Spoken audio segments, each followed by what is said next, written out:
ಭಾರತೀಯ ರಾಷ್ಟ್ರೀಯ ಕಾಂಗ್ರೆಸ್ ಅನ್ನು ಯಾವಾಗ ಯಾರು ಸ್ಥಾಪಿಸಿದರು? 1885 ಡಿಸೆಂಬರ್ 3 ಎ.ಒ. ಹ್ಯೂಮ್. ಭಾರತೀಯ ರಾಷ್ಟ್ರೀಯ ಕಾಂಗ್ರೆಸ್ ಸ್ಥಾಪನೆಯಲ್ಲಿ ಪಾಲ್ಗೊಂಡ ಕನ್ನಡಿಗರನ್ನು ಹೆಸರಿಸಿ.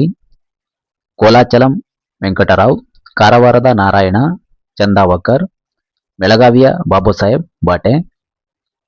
ಭಾರತೀಯ ರಾಷ್ಟ್ರೀಯ ಕಾಂಗ್ರೆಸ್ ಎಲ್ಲಿ ಸ್ಥಾಪಿತವಾಯಿತು? ಆಗಿನ ಬ್ರಿಟಿಷ್ ವೈಸ್ರಾಯ್ ಯಾರು? ಮುಂಬೈ ಲಾರ್ಡ್ ಡೆಫರಿನ್. ಯಾವ ವೈಸ್ರಾಯ್ ಯಾವಾಗ ಭಾರತವನ್ನು ವಿಭಜಿಸಿದರು? ಭಾರತದ viceroy lord Curzon 1905.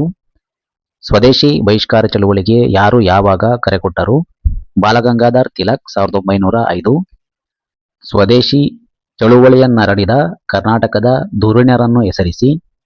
Aluru Venkataraya, ಮುದುವೀಡು Krishnaraya, Balacharya. ಯಾರು ಯಾವಾಗ ಮ್ಯಾಜಿನಿ ಕ್ಲಬ್ ಎಂಬ ರಹಸ್ಯ ಸಂಸ್ಥೆ ಸ್ಥಾಪಿಸಿದರು? ಗೋವಿಂದರಾವ್ ಯಾಳಗಿ, ಹನುಮಂತರಾವ್ ದೇಶಪಾಂಡೆ 1907. ಸೂರತ್ ಅಧಿವೇಶನ ಯಾವಾಗ ಜರುಗಿತು? ಅದರಲ್ಲಿ ಭಾಗವಹಿಸಿದ್ದ ಕನ್ನಡಿಗರನ್ನು ಹೆಸರಿಸಿ. 1907 ಆಲೂರು ವೆಂಕಟರಾವ್, ಶ್ರೀನಿವಾಸ್ ದೇಶಪಾಂಡೆ, ಅಣ್ಣಾಚಾರ್ಯ, ಹೊಸಕೇರಿ, ಗೋವಿಂದರಾವ್ ಯಾಳಗಿ. ಸ್ವರಾಜ್ಯ ನನ್ನ ಆಜನ್ಮ ಸಿದ್ಧ ಹಕ್ಕು ಎಂದು ಪ್ರತಿಪಾದಿಸಿದವರಾರು? ಯಾವ ಅಧಿವೇಶನದಲ್ಲಿ ಘೋಷಿಸಿದರು? ಬಾಲಗಂಗಾಧರ್ ತಿಲಕ್ 1907 ಸೂರತ್ ಅಧಿವೇಶನ. ಹೋಮ್ ರೂಲ್ ಲೀಗನ್ನು ಪುಣೆಯಲ್ಲಿ ಯಾರು ಯಾವಾಗ ಸ್ಥಾಪಿಸಿದರು? ಬಾಲಗಂಗಾಧರ್ ತಿಲಕರು 1916. ಬೆಂಗಳೂರಿನಲ್ಲಿ ಚರಕ ಸಂಘವನ್ನು ಯಾರು ಯಾವಾಗ ಸ್ಥಾಪಿಸಿದರು?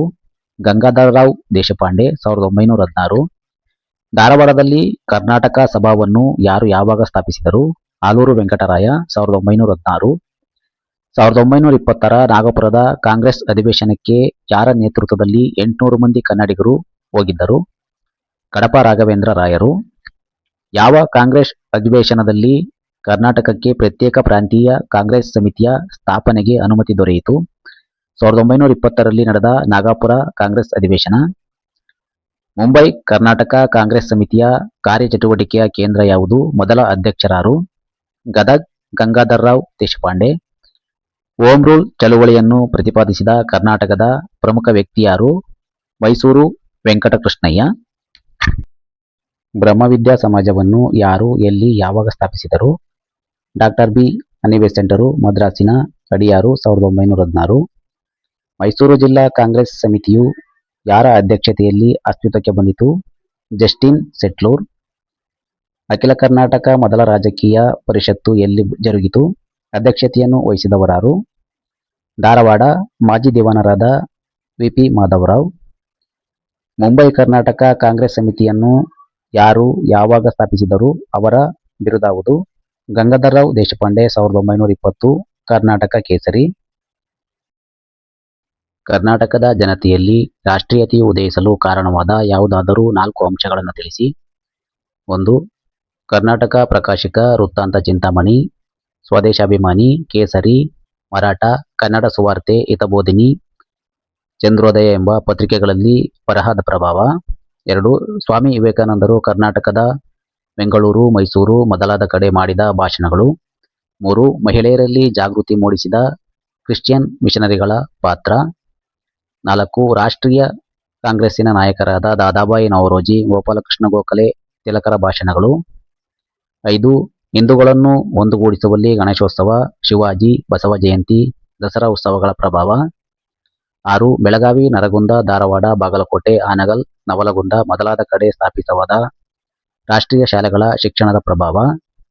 7. ಕರ್ನಾಟಕ ವಿದ್ಯಾವರ್ತಕ ಸಂಘ, ಕರ್ನಾಟಕ ಲಿಂಗಾಯತ ಎಜುಕೇಷನ್ ಅಸೋಸಿಯೇಷನ್, ಬಸವೇಶ್ವರ ವಿದ್ಯಾವರ್ತಕ ಸಂಘ, ಕೆ.ಎಲ್.ಇ ಸೊಸೈಟಿ ಇವೇ ಮೊದಲಾದ ವಿದ್ಯಾಸಂಸ್ಥೆಗಳ ಪ್ರಭಾವ.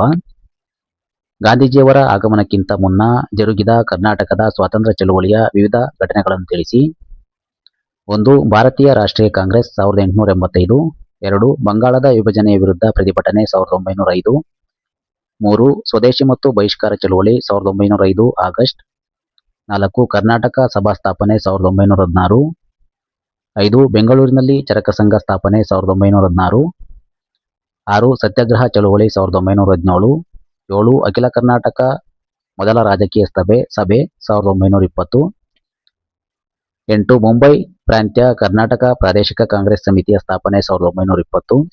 9 ಮೈಸೂರು, ಬೆಂಗಳೂರು, ತುಮಕೂರು, ಕಡೂರು ಜಿಲ್ಲಾ ಕಾಂಗ್ರೆಸ್ ಸ್ಥಾಪನೆ 1920. ಕರ್ನಾಟಕದಲ್ಲಿ 1920ಕ್ಕಿಂತ ಮೊದಲು ನಡೆದ ಸ್ವತಂತ್ರ ಹೋರಾಟವನ್ನು ವಿಶ್ಲೇಷಿಸಿ. 1885 ಡಿಸೆಂಬರ್ ರಾಷ್ಟ್ರೀಯ ಕಾಂಗ್ರೆಸ್ಸಿನ ಸ್ಥಾಪನೆ. 1885ರ ಡಿಸೆಂಬರ್ನಲ್ಲಿ ರಾಷ್ಟ್ರೀಯ ಕಾಂಗ್ರೆಸ್ಸನ್ನು ಬ್ರಿಟಿಷ್ ನಿವೃತ್ತ ಅಧಿಕಾರಿ ಎ.ಒ. ಹ್ಯೂಮ್ ಮುಂಬೈನಲ್ಲಿ ಸ್ಥಾಪಿಸಿದನು. ಇದರ ಮೊದಲ ಅಧಿವೇಶನದಲ್ಲಿ ಕರ್ನಾಟಕದಿಂದ ಕೋಲಾಚಲಂ ವೆಂಕಟರಾವ್, ಬೆಳಗಾವಿಯ ಬಾಬಾ ಸಾಹೇಬ್ ಭಾಟಿಯವರು ಭಾಗವಹಿಸಿದ್ದರು. ಕೇಂದ್ರ ಮತ್ತು ಪ್ರಾಂತ್ಯಗಳಲ್ಲಿ ಸ್ವಂತ ಆಡಳಿತವಿರಬೇಕು ಎಂಬ ಅನಿಸಿಕೆಯು ಈ ಅಧಿವೇಶನದಲ್ಲಿ ಉಂಟಾಯಿತು. ಅಲ್ಲದೆ ಎ.ಒ. ಹ್ಯೂಮರು ಧಾರವಾಡ ಮತ್ತು ಬೆಳಗಾವಿಗೆ 1893ರಲ್ಲಿ ಭೇಟಿ ನೀಡಿ ಕಾಂಗ್ರೆಸ್ನ ಉದ್ದೇಶಗಳನ್ನು ತಿಳಿಸಿದರು. ರಾಜಕೀಯ ಸಮ್ಮೇಳನಗಳು. 1885ರ ಮುಂಬೈ ಪ್ರಾಂತ್ಯದ ರಾಜಕೀಯ ಸಮ್ಮೇಳನವು ಬೆಳಗಾವಿಯಲ್ಲಿ ಡೀನ್ ಬಾಬಾರವರ ಅಧ್ಯಕ್ಷತೆಯಲ್ಲಿ ಜರುಗಿತು. ಅಲ್ಲದೆ ಲೋಕಮಾನ್ಯ ಬಾಲಗಂಗಾಧರರಾವ್ ತಿಲಕರ ಭಾಷಣ ಮತ್ತು ಬರಹಗಳು ಹಾಗೂ ಅವರ ಕೇಸರಿ ಪತ್ರಿಕೆ ಕನ್ನಡಿಗರನ್ನು ಎಚ್ಚರಿಸಿದವು. ಬ್ರಿಟಿಷರ ದಮನಗಿರಿ ಪ್ರವೃತ್ತಿಯನ್ನು ತೀವ್ರವಾಗಿ ವಿರೋಧಿಸಿದ್ದಲ್ಲದೆ ಕರ್ನಾಟಕದ ಪ್ರಾಚೀನ ಪದ್ಧತಿಯ ಬಗ್ಗೆ ತಿಳುವಳಿಕೆಯನ್ನು ಮೂಡಿಸಿದವು. ಮುಂಬೈ ರಾಜ್ಯದ ರಾಜಕೀಯ ಸಮ್ಮೇಳನ ಎರಡನೇ ಬಾರಿಗೆ 1903ರಲ್ಲಿ ಧಾರವಾಡದಲ್ಲಿ ಸಮಾವೇಶಗೊಂಡಾಗ ತಿಲಕ್ ಮತ್ತು ಫಿರೋಜ್ ಶಾ ಮೆಹ್ತಾ ಇದರಲ್ಲಿ ಪಾಲ್ಗೊಂಡಿದ್ದು ಮತ್ತೊಮ್ಮೆ ಉತ್ತರ ಕರ್ನಾಟಕದಲ್ಲಿ ಭಾಷಣಗಳ ಮೂಲಕ ಜನತೆಯ ಮನಸ್ಸನ್ನು ಹೋರಾಟದತ್ತ ರೂಪಿಸಿದರು. 1915ರಲ್ಲಿ ಬೆಂಗಳೂರಿಗೆ ಭೇಟಿ ನೀಡಿದ್ದ ಗಾಂಧೀಜಿಯವರು 1916 ಮತ್ತು 1917ರಲ್ಲಿ 16 ಹಾಗೂ 18ನೇ ರಾಜ್ಯದ ರಾಜಕೀಯ ಸಮ್ಮೇಳನಗಳು ಬೆಳಗಾಂ ಹಾಗೂ ಬಿಜಾಪುರಗಳಲ್ಲಿ ಜರುಗಿದಾಗ ಭಾಗವಹಿಸಿದ್ದ ಇವರ ಆಗಮನದಿಂದ ಜನತೆಯ ಹೋರಾಟ ಅಧಿಕವಾಯಿತು. ಸ್ವದೇಶಿ ಹಾಗೂ ಬಹಿಷ್ಕಾರ ಚಳುವಳಿ. ಬಾಲಗಂಗಾಧರ ತಿಲಕರ ನಾಯಕತ್ವದಲ್ಲಿ ವಿದೇಶಿ ವಸ್ತುಗಳ ಬಹಿಷ್ಕಾರ, ಸ್ವದೇಶಿ ವಸ್ತುಗಳ ಬಳಕೆಯನ್ನು ಕರ್ನಾಟಕದಾದ್ಯಂತ ನಡೆಸಲಾಯಿತು. ಆಲೂರು ವೆಂಕಟರಾಯರು, ಮುದುಬೀಡು ಕೃಷ್ಣರಾಯರು,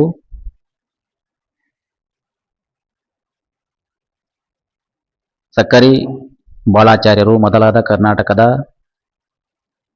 ನಾಯಕರು ಕರ್ನಾಟಕದೆಲ್ಲ ಪ್ರವಾಸ ಮಾಡಿ ಸ್ವದೇಶಿ ಸ್ವರಾಜ್ಯದ ಕಲ್ಪನೆಯನ್ನು ಮೂಡಿಸಿದರು. ಪರಿಣಾಮವಾಗಿ ರಾಣಿಬೆನ್ನೂರು ಮೊದಲಾದ ಕಡೆ ವಿದೇಶಿ ಬಟ್ಟೆಗಳನ್ನು ಸುಟ್ಟರೆ ಧಾರವಾಡ, ಬೆಳಗಾವಿ, ನವಲಗುಂದ, ಆನಗಲ್ಲು ಮೊದಲಾದ ಸ್ಥಳಗಳಲ್ಲಿ ರಾಷ್ಟ್ರೀಯ ವಿದ್ಯಾಶಾಲೆಗಳು, ರಾಷ್ಟ್ರೀಯ ಬ್ಯಾಂಕುಗಳು ಸ್ಥಾಪಿತವಾದವು. 1907ರ ಸೂರತ್ ಕಾಂಗ್ರೆಸ್ ಅಧಿವೇಶನ.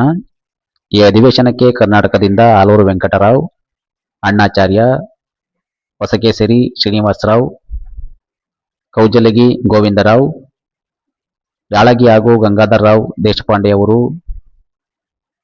ಭಾಗವಹಿಸಿದ್ದರು.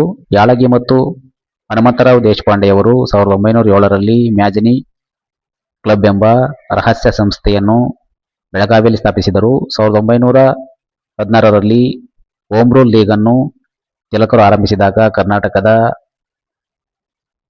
ವೆಂಕಟಕೃಷ್ಣಯ್ಯ ಹೋಮ್ ರೂಲ್ ಚಳುವಳಿಯನ್ನು ಪ್ರತಿಪಾದಿಸಿ ಬೆಳಗಾವಿ, ಸಂಕೇಶ್ವರ ಮೊದಲಾದ ಸ್ಥಳಗಳಿಗೆ ಭೇಟಿ ನೀಡಿ ಅಲ್ಲಿ ಲೀಗ್ ಶಾಖೆಗಳನ್ನು ಸ್ಥಾಪಿಸಿ ಜನತೆಯ ಹೋರಾಟಕ್ಕೆ ತಿರುವು ನೀಡಿದರು. ಆರ್ಯ ಸಮಾಜ ಹಾಗೂ ಪತ್ರಿಕೆಗಳು. ಹೈದರಾಬಾದ್, ಕರ್ನಾಟಕದ ಚಿಂಚೋಳಿ, ಗುಲ್ಬರ್ಗ, ರಾಯಚೂರುಗಳಲ್ಲಿ ರಾಷ್ಟ್ರೀಯ ಪ್ರಜ್ಞೆಯು ಬೆಳೆಯಿತು. ಅಲ್ಲದೆ ಆರ್ಯ ಸಮಾಜವು ರಾಷ್ಟ್ರೀಯ ಜಾಗೃತಿಯನ್ನು ಮೂಡಿಸಿದ್ದಲ್ಲದೆ ರಾಷ್ಟ್ರೀಯ ಶಾಲೆಗಳನ್ನು ಸ್ಥಾಪಿಸಿತು. ಪಂಡಿತ ತಾರಾನಾಥರು ರಾಯಚೂರಿನಲ್ಲಿ ರಾಷ್ಟ್ರೀಯ ಹೋರಾಟವನ್ನು ಮುನ್ನಡೆಸಿದರು. ಪತ್ರಿಕೆಗಳಾದ ಕರ್ನಾಟಕ ಪ್ರಾದೇಶಿಕ ವೃತ್ತಾಂತ, ಚಿಂತಾಮಣಿ, ಸ್ವದೇಶಾಭಿಮಾನ, ಕೇಸರಿ, ಮರಾಠ ಇವೇ ಮೊದಲಾದ ಕರ್ನಾಟಕದ ಜನತೆಯಲ್ಲಿ ರಾಷ್ಟ್ರೀಯತೆಯನ್ನು ಬಿತ್ತಿದವು. ಕರ್ನಾಟಕ ರಾಜ್ಯದ ರಾಜಕೀಯ ಸಮ್ಮೇಳನ. 1920ರಲ್ಲಿ ಕರ್ನಾಟಕ ರಾಜ್ಯದ ರಾಜಕೀಯ ಸಮ್ಮೇಳನವು ಧಾರವಾಡದಲ್ಲಿ ವಿ.ಪಿ. ಮಾಧವರಾಯರ ಅಧ್ಯಕ್ಷತೆಯಲ್ಲಿ ಜರುಗಿ ಮುಂದಿನ ನಾಗಪುರ ಕಾಂಗ್ರೆಸ್ ಅಧಿವೇಶನಕ್ಕೆ ಕರ್ನಾಟಕದಿಂದ ಕಡಪ ರಾಘವೇಂದ್ರ ರಾಯರ ನಾಯಕತ್ವದಲ್ಲಿ ಅತ್ಯಧಿಕ ಪ್ರತಿನಿಧಿಗಳನ್ನು ಕಳುಹಿಸಲು ನಿರ್ಧರಿಸಲಾಯಿತು. ಇದರ ಫಲವಾಗಿ 1920ರಲ್ಲಿ ನಡೆದ ಕಾಂಗ್ರೆಸ್ ಸಮ್ಮೇಳನದಲ್ಲಿ 800 ಪ್ರತಿನಿಧಿಗಳು ಕರ್ನಾಟಕದಿಂದ ಭಾಗವಹಿಸಿದ್ದು, ಸಲ್ಲಿಸಿದ ಬೇಡಿಕೆಯಿಂದಾಗಿ ಪ್ರತ್ಯೇಕವಾಗಿ ಪ್ರಾಂತೀಯ ಕರ್ನಾಟಕ ಪ್ರಾದೇಶಿಕ ಕಾಂಗ್ರೆಸ್ ಕೆಪಿಸಿಸಿ ಸ್ಥಾಪನೆಯಾಯಿತು. ಇದರ ಮೊದಲ ಅಧ್ಯಕ್ಷರಾಗಿ ಕರ್ನಾಟಕ ಸಿಂಹ ಎನಿಸಿದ ಗಂಗಾಧರರಾವ್ ದೇಶಪಾಂಡೆ ಅವರು ಆಗಿದ್ದು, ಗದಗ್ ಇದರ ಕೇಂದ್ರ ಸ್ಥಾನವಾಯಿತು. ಮುಂದೆ ಮೈಸೂರು ರಾಜ್ಯದಲ್ಲಿ ನ್ಯಾಯಾಧೀಶ ಸಟ್ಲೂರ್ ಅಧ್ಯಕ್ಷತೆಯಲ್ಲಿ ಜಿಲ್ಲಾ ಕಾಂಗ್ರೆಸ್ ಸಮಿತಿಗಳು ಸ್ಥಾಪನೆಯಾಗಿ ಮೈಸೂರು, ಬೆಂಗಳೂರು, ಕಡೂರು, ತುಮಕೂರುಗಳ ಜಿಲ್ಲಾ ಕಾಂಗ್ರೆಸ್ ಸಮಿತಿಗಳು ಅಸ್ತಿತ್ವಕ್ಕೆ ಬಂದವು. ಇವುಗಳಲ್ಲಿ ಸ್ವಾತಂತ್ರ್ಯದ ಹೋರಾಟದ ರಚನಾತ್ಮಕ ಕಾರ್ಯಕ್ರಮಗಳಾದ ಖಾದಿ ಪ್ರಚಾರ, ಸ್ವದೇಶಿ ಭಾವನೆ ಬೆಳೆಸಲು ಅನುವಾಗುವಂತೆ ತೀರ್ಮಾನಗಳನ್ನು ಕೈಗೊಳ್ಳಲಾಯಿತು. ವಿಡಿಯೋ ಇಷ್ಟ ಆದರೆ ಲೈಕ್ ಮಾಡಿ, ಶೇರ್ ಮಾಡಿ, ಸಬ್ಸ್ಕ್ರೈಬ್ ಮಾಡಿ.